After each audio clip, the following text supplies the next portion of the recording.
জালেম বিগত সরকার কি ছিল?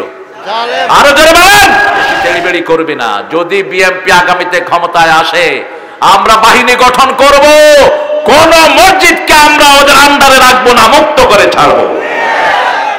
বিএনপি যদি ক্ষমতায় আসে, জামাতকে কি বাদ দিবে? কবি যে তোরাও আয়, তোরা হুজুর মানুষ, আমাদের পিছনে পিছনে ছিলি সারা বছর, তো দুই দল একসাথে হইলে শক্তি বাড়বে না কমবে? তিনবার ক্ষমতায় গেছে কারা? কারা? এরা হলো পাকা খেলোয়াড়। এরা কি পাকা খেলোয়াড়? এই জন্য আমরা যেন ডানপন্থীরা একসাথ হই। এই ঐক্যটাই ভাঙতে চেয়েছে হাসিনা। এই ঐক্যটা ভাঙলেই বাংলাদেশে তাদের জন্য আর কোনো রাইভেল, এটা যেন আপনারা বুঝেন।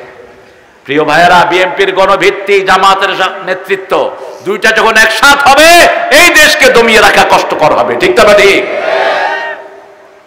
সেজন্য ইসলাম আছে যেখানে আমরা আছি, বিসমিল্লাহ আছে যেখানে আমরা আছি, সেখানে মুলক, সব কিছুর মালিককে আল্লাহ, সর্বময় ক্ষমতার মালিককে, ক্ষমতা দেওয়ার মালিককে। এবার আল্লাহ বলছেন সূরা আল ইমরান 25 নম্বর, কুলিল্লাহুম্মা মালিকাল মুলকি তুতিল মুলকা মা তাশা ওয়া তানজিউল মুলকা মিম্মা তাশা ওয়া তু'ইজ্জু মা তাশা ওয়া তুযিল্লু মা তাশা বিয়াদিকাল খায়র ইন্নাকা আলা কুল্লি শাইইন কাদির। ক্ষমতা দেয় কে? কিভাবে দেয় আল্লাহ বলেন তো? ডাক্তার আমাদের কাজী ইব্রাহিম এটা বলছে, এক মোল্লা হেরে কাফের কে বয়ে রয়েছে, হে বলছে ইউনূস যে ক্ষমতায় আসছে এটা আল্লাহ দিছে। কে দিছে? আল্লাহ দিছে। নমরুদকে ক্ষমতা দিয়েছেন কে? আনাতাহুল্লাহুল মুলক। কে দিয়েছে? আল্লাহ দিয়েছে। আল্লাহ ছাড়া ক্ষমতা দেওয়ার মালিক আর কেউ নাই। এখানে আল্লাহ বলছেন তুতিল মুলকা মা তাশা, আমি যাকে খুশি ক্ষমতা দেই। অতানজিউল মুলকা মিম্মান তাশা, আবার যাকে খুশি হালুয়া রুটি রান্দা লইছে খাবে, পোলাও করবা, হেলিকপ্টারে উড়ায়া দেশ থেকে ভাগায়া দেই। ঠিক না ঠিক? তানজিউল মুলকা মিম্মান তাশা, ছিনিয়ে নেয়া, নাজা। নাজা মানে টেনে হিস্সে কারো থেকে নিয়ে নেয়া। হাসিনা কি এমনি গেছে? এমনি যায় নাই। সেদিনের ভিডিওটা আপনারা দেখবেন, পোলাও এখান থেকে বলছে, ওই ওয়াকারিয়া, তোরে কি দেয় নেই আমার মা। ওয়াকার তো হেদের জামাই, ভাগ্নি জামাই নাকি। ওয়াকার বলছে মাথা ঠান্ডা করেন, ঠান্ডা করেন। হাসিনা বলছে গুলি কর। ওয়াকার বলছে আমার কাছে এত গুলি নাই যত মানুষ আসতেছে। এই মানুষের বন্যা নামিয়ে দিলেন কে? এই মানুষের ভিতরে সব রকমের মানুষ আছে না নাই? হিন্দু বোধহয় ছিল না। আরে হিন্দু একটা বাচ্চা তো গুলি খেয়ে মারাও গিয়েছে। ছোটদের বড়দের সকলের, গরিবের নিঃস্বের ফকিরের, আমারই দেশ সব মানুষের, সব মানুষের, নেই ভেদাভেদ হেথা চাষি আর চামারের, নেই ভেদাভেদ হেথা কুলিয়ার কামারের। ঠিক কিনা? সব আমরা এক সারি, একজনের জন্য। তিনি কে? সমস্ত পোলাপানের মুখে ছিল কার নাম? আল্লাহর নাম। হাসিনার ওই বাড়ি দখল করে পোলাপান মাঠে কি করে? সেজদা করে। এই আন্দোলনের পিছে ছিল এই রফিকদের রক্ত, ওই আকবরের রক্ত, কার? অসংখ্য যুবকের রক্ত। ঠিক না ঠিক? এগুলো পুঞ্জীবিত হয়েছে হেফাজতের রক্ত। পুরা শাপলা চত্বর ধুয়ে গেছে হেফাজতের রক্ত। কত মা এখনো ছেলে বলে কাঁদে, মায়ের জবাব আর কেউ দিতে পারে না। সব রক্তের বিনিময়ে আমাদের দেশটাকে স্বাধীন করে দিয়েছেন কে? সে আল্লাহ বলছেন কুলিল্লাহুম্মা মালিকাল মুলক, মালিকাল মুলক, সাম্রাজ্যের মালিক আমি। মালিকাল মুলক তুতিল মুলকা মান তাশা, যেখানে আমি খুশি, যাকে খুশি আমি এটা দান করব। তবে সূরা বনী ইসরাঈলের 33 নম্বর আয়াতে আল্লাহ বলছেন মান কাতালা মাজলুমান, যাকে অন্যায়ভাবে খুন করা হয় তার আত্মীয় স্বজনকে ক্ষমতায় বসিয়ে দেওয়া হয়। মান কাতালা মাজলুমান। হাসিনা ক্ষমতায় ছিল, শেখ পরিবার ধ্বংস হওয়ার কারণে এরপরে যেই পরিবারের উপরে সবচেয়ে বেশি পরীক্ষা গেছে, পরিবারটার নাম কি? রফিক কথা কয় না, খুব চালাক। হ্যাঁ, কোকোর সাথে আমার পার্সোনাল পরিচয় ছিল, ওকে পিটেতে পিটেতে মেরেই ফেলছে। একটা ভদ্র ছেলে, কখনো কথাও বলতো না, ঠিক চুপচাপ থাকতো, একদম সাদামাটা। বেশ কয়েকটা ঈদ আমার সাথে হয়েছে তার।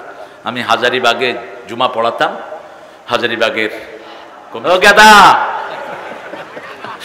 গেদা বুড়া হয়ে গেছে, তারপরও বাপমার কাছে গেদা, এটাই তো আনন্দ।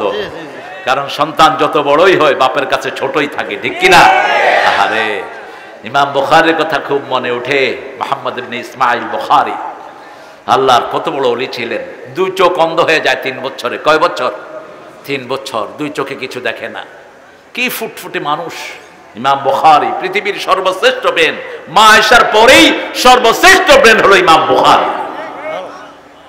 মা আল্লাহর কাছে হাত তুললেন, প্রতিদিন তাহাজ্জুদে হাত তুলে বসে থাকে, শেষ রাতের দোয়া কখনো মিস হয় না। মা হাত তুলতে তুলতে চোখ বন্ধ হয়ে আসে, ঘুম আসে মায়ের। ঘুমের ভিতরে ইব্রাহিম আলাইহিস সালাম স্বপ্নে এসে বলছেন, ও উম্মে ইসমাঈল ইযহাবি ইলা ইবনিক, তুমি তোমার ছেলের কাছে যাও, ছেলে এখন চোখে দেখছে। তিনি আস্তে করে উঠে ডাকলেন, ইয়া বুনাইয়া মুহাম্মদ কুম, হে মুহাম্মদ উঠো, আতারানি, তুমি কি আমাকে দেখছো? কয় হ্যাঁ মা, আমি তোমাকে দেখছি। তুমি কি আমার হাত দেখছো? দেখছি। জড়িয়ে ধরলেন। বাপ ওসিয়ত করে গেছেন, আমার ছেলেকে আমি ইসলামের জন্য ওয়াকফ করে দিলাম। ইমাম বুখারীর পিতা ছিলেন বড় বেশি সম্পদশালী। বলছে আমার সমস্ত সম্পদ দিয়ে এই মুহাম্মদ ইবনে ইসমাঈলকে হাদিসের পথে পড়িয়ে দিবা। 11 বছর বয়সে দুনিয়ার শ্রেষ্ঠ মুহাদ্দিস, 11 বছর বয়স থেকে বুখারী লেখা শুরু করলেন। 9 বছরের শ্রেষ্ঠ মুফতি, 7 বছরের শ্রেষ্ঠ হাফেজ। এক হুজুরের কাছে 2 বছর হাদিস পড়লেন। কয় বছর? হুজুর বললেন, উক্তুবুল হাদিস আল্লাযী হাফিজতুম, তোমরা যত হাদিস পড়েছো কালকে কাগজ নিয়ে আসবা, এগুলো লিখবা।